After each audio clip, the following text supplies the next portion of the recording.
பொறாமைதான் நிறைய பேர்களை கொலை வரைக்கும் கொண்டு சேர்த்தது. ஒருத்தர் மேலே வந்த பொறாமை அவரை கொலை செய்யணுங்கிற அளவுக்கு போகிறது.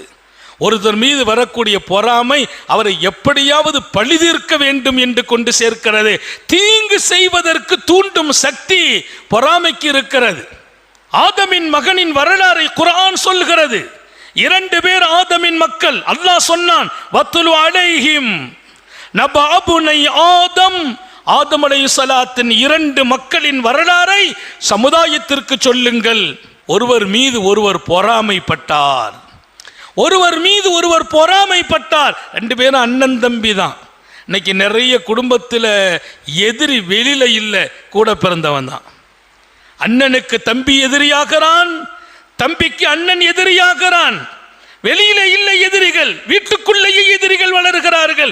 ஏன்? அண்ணன் வளர்ச்சியை தம்பியால் தாங்க முடிவதில்லை, தம்பியின் உயர்வை அண்ணனால் ஏற்க முடிவதில்லை. பொறாமை வரும், அவனை அழிக்க வேண்டும், பழிவாங்க வேண்டும், அவன் தரத்தை இறக்க வேண்டும். அந்த பொறாமை அல்லாஹ் குர்ஆனில் சொன்னான், ஒமின் ஷர்ரி ஹாசிதின் இதா ஹசத். நாயகமே, இப்படி துஆ கேளுங்கள், யா அல்லாஹ், பொறாமைக்காரன் பொறாமைப்படும்போது அந்த பொறாமையின் தீங்கிலிருந்து என்னை பாதுகாப்பாயாக. அல்லாஹ்வே பாதுகாப்பு தேட சொல்கிறான் பூமா நபிகள் ஸல்லல்லாஹு அலைஹி வஸல்லம் அவர்களை.